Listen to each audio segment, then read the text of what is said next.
शुद्ध लेखन भाग 2 यामध्ये आपण तत्सम शब्दांवर जास्त जोर देणार आहोत.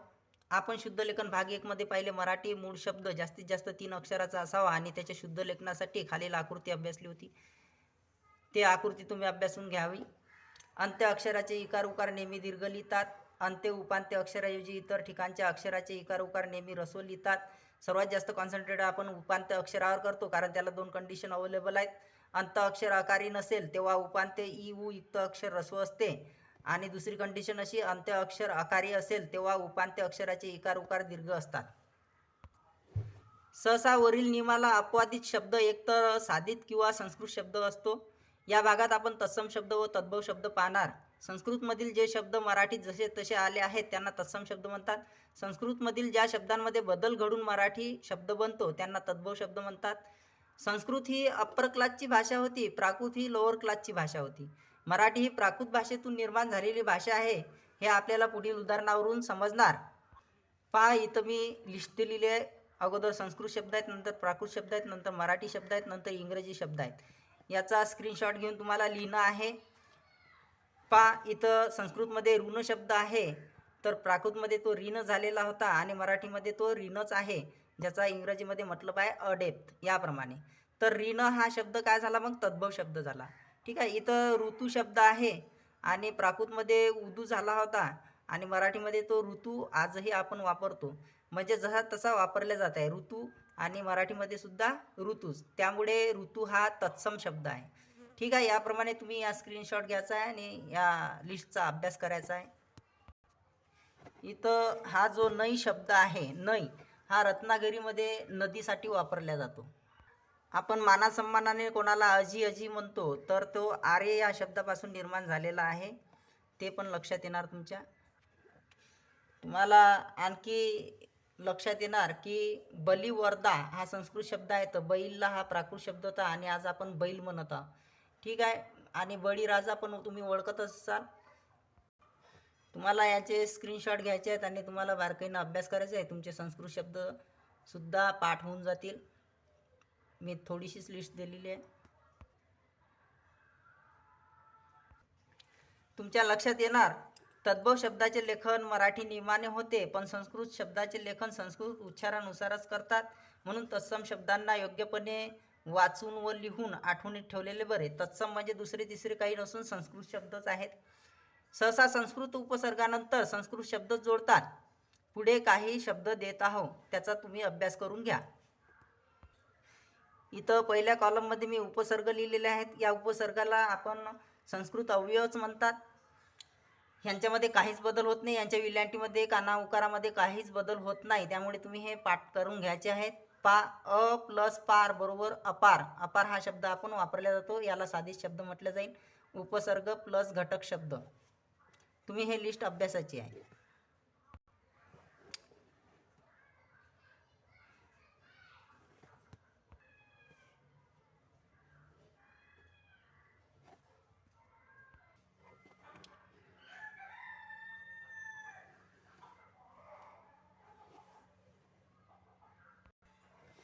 काही मेहनती विद्यार्थी स्वतःची संस्कृत शब्दाची लिस्ट बनवतील असं मला माहीतच आहे. पण मंडळाने नवीन नियम बनविले ते पुढील प्रमाणे आहेत. त्यांचासुद्धा आपल्याला अभ्यास करावा लागेल आणि त्यांना अनुसरून पाठ्यपुस्तकातील काही शब्द तुम्हाला निवडायचे आहेत. त्याच्यावर बारकाईने लक्ष द्यायचे आहे. ठीक आहे. अगोदर आपण नियम पाहू. मराठीतील तत्सम इकारांत आणि उकारांत शब्द दीर्घांत लिहावेत. अगोदर काय आहे संस्कृतमधले शब्द जसे तसे लिहित होते परंतु आता सध्याचा नियम असा आलेला आहे की इकारांत व उकारांत शब्द दीर्घांत लिहावेत. ठीक आहे. त्यामुळे कवी आपण दीर्घांत लिहिणार, बुद्धी दीर्घांत लिहिणार, गतीसुद्धा दीर्घांत लिहिणार. संस्कृतमध्ये ते रस्वांत आहे. ठीक आहे. पण सोबतच दुसरा नियम हा पण लक्षात ठेवायचा आहे. साधित शब्द लिहिताना पूर्वपद संस्कृत शब्द असेल तर तो संस्कृत शब्द जसा तसा लिहावा लागते. म्हणजे संस्कृत शब्द बुद्धी आहे आणि दुसरं पद आपल्याजवळ वैभव आहे. या दोन पदांपासून आपल्याला नवीन शब्द तयार करायचा आहे बुद्धी वैभव. त्यावेळेस आपल्याला बुद्धी हा जसा तसा लिहिणं आहे म्हणजे तो रस्वांतच लिहिणं आहे. लक्ष्मी हा दीर्घांत आहे त्यामुळे लक्ष्मीपुत्र असा दीर्घांत लिहायचा आहे. ठीक आहे. पुढचा नियम आहे तत्सम शब्दातील उपांत्य इकार किंवा उकार मुळाप्रमाणे ऱ्हस्व किंवा दीर्घ लिहावेत. म्हणजे उपांत्य इकार उकाराला आपण हात सुद्धा लावणार नाही. तत्सम शब्दामधील उपांत्य इकार उकाराला आपण हात सुद्धा लावणार नाही. पाहून घ्या, पूजा, पू हा दीर्घ झालेला आहे. नियमानुसार तो ऱ्हस्व पाहिजे, परंतु आपण दीर्घच लिहिणार आहोत कारण त्याला हात लावणार नाही. गीता, गी पा, अनुज्ञा, नु पा, दक्षिणा, क्षी पा, याच्यामध्ये काय आहे, हा उपांत्य अक्षर, याला आपण धक्का लावणार नाही. गणित पा, नी, याला आपण धक्का लावणार नाही. विष, गुण, मधुर, दीप, न्यायाधीश, व्यू. पुढचा नियम आहे तत्सम अव्यय ऱ्हस्वांत लिहावेत. म्हणजे ते जसे तसेच लिहिणं आहेत आपल्याला, परंतु, यथामती, तथापि. ठीक आहे. संस्कृत उपसर्ग यांना सुद्धा अवयव मानतात, हे आपण या अगोदरच पाहिलं. ते उपसर्ग सुद्धा तुम्ही पाठ करून घ्यायचे आहेत. पुढचा नियम आहे आणि व नी हे मराठीतील 2 अव्यय ऱ्हस्वांत लिहावेत. ठीक. पुढचा नियम आहे क्वचित, कदाचित, अर्थात, अकस्मात, विद्वान यासारखे मराठीत रूढ झालेले तत्सम शब्द आकारांत लिहावेत. इथं हलांत दाखवलेला आहे. असा हलांत आपण लिहिणार नाही, तर आपण असं याप्रमाणे पूर्ण त्याला जोडणार आहोत. क्वचित, अर्थात, अकस्मात, विद्वान. पुढचा नियम आहे विद्यार्थीन, गुणीन, प्राणीन, पक्षीन यासारखे इन अंत शब्द मराठीत लिहिताना, म्हणजे हे संस्कृतमध्ये इन अंत आले आहेत, ते मराठीत लिहिताना न चा लोप करतो व उपांत ऱ्हस्व अक्षर दीर्घ करतात, जसं विद्यार्थी, गुणी, प्राणी, पक्षी याप्रमाणे. पुढचा नियम आहे तत्सम शब्दातील अनुस्वार, विसर्ग किंवा जोडाक्षर यांच्या पूर्वीचे इकार व उकार मुळाप्रमाणे ऱ्हस्व किंवा दीर्घ लिहावेत. त्याच्यामध्ये सुद्धा आपण काही बदल करत नाही. उदाहरणार्थ आहे अरविंद चिंतन, पाहून घ्या. तत्सम शब्दातील उपांत इकार किंवा उकार प्रत्यय लागताना सुद्धा बदलत नाही, हे पण लक्षात घ्यायचं आहे. जसं परीक्षा आहे, परीक्षेला करायचं आहे, तर हा री मध्ये या उपांत्य अक्षरामध्ये काहीच बदल झालेला नाही की तो खूप मागं ढकलला गेला म्हणून आपण तो ऱ्हस्व करणार, असं काही करायचं नाही. दूत आहे तर दूताला पा, दू हा दीर्घच राहिलेला आहे. गणित आहे, गणितात, नी हा ऱ्हस्वच राहिलेला आहे. ठीक आहे.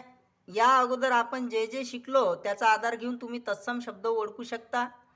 त्याच्यासोबतच सामासिक शब्दामध्ये सुद्धा आपण तत्सम शब्द शोधू शकतो.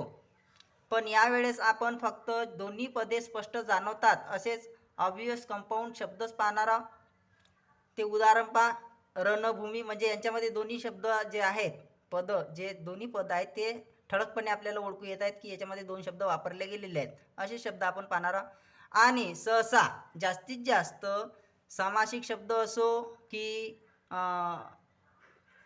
असा म्हणजे तयार केलेला जो काही साधित शब्द आहे तो संस्कृतचाच असतो. जास्तीत जास्त ते संस्कृतचे शब्द आहेत. जेव्हा संस्कृत शब्द 2 मिळत आहेत तेव्हा तुम्हाला निरीक्षण करायचं आहे की कवी असाच लिहिला जातो आणि कविराज हा शब्द जुळताना सुद्धा त्याच्यामध्ये काहीच बदल झालेला नाही. विल्यांटीमध्ये काहीच फरक येणार नाही. तर सामासिक शब्द बनवताना तर आपल्या लक्षात येते की पहिल्या पदाची विल्यांटी, उकार यांच्यामध्ये काहीच बदल झालेला नाही. तो जसा तसा जोडला जातो. सामासिक शब्दामध्ये जसा तसा जोडला जातो. ठीक आहे. इथं लक्षात घेण्यासारखी गोष्ट आहे, शहर आहे आणि प्लस करण आहे, तर आपण शहरीकरण असं करू शकतो. आता इथं काय आहे, हे दोन्ही शब्द काय मराठीचे आहेत, मराठी नियमानुसारच ते करणार आहोत आपण. शहरीकरण, हळूहळू, इथं हे दोन्ही शब्द वारंवार आलेले आहेत, म्हणजे पुनरुक्त केलेले आहेत. त्यामुळे काय होणार, हळू हा शब्द आपण सेपरेटली असंच लिहितो म्हणून हळूहळू असंच झालं. ठीक आहे. गुबगुबीत, या गुब या शब्दाला काही अर्थ नाही, फक्त हे साऊंड निघालेलं आहे, त्यामुळे याला सुद्धा आपण नादानुकारी घेऊ शकतो. गुबगुबीत म्हणून हा ऱ्हस्व घेतलेला आहे. त्यानंतर कुजबूज, यामध्ये कुज बूज यांना तसा पाहिला तर काही अर्थ नाही आहे. तर कुजबूज, कुज आपण असा लिहिला असता आणि बूज असा लिहिला असता, परंतु जेव्हा ते एकामेकाला जुळतात तेव्हा आकारांचे अगोदर येणारा हा बू फक्त एवढाच दीर्घ राहणार आहे, बाकीचा हा जो कुज, कुजमधला कू आहे हा ऱ्हस्व होणार आहे. ठीक आहे. Okay, bye.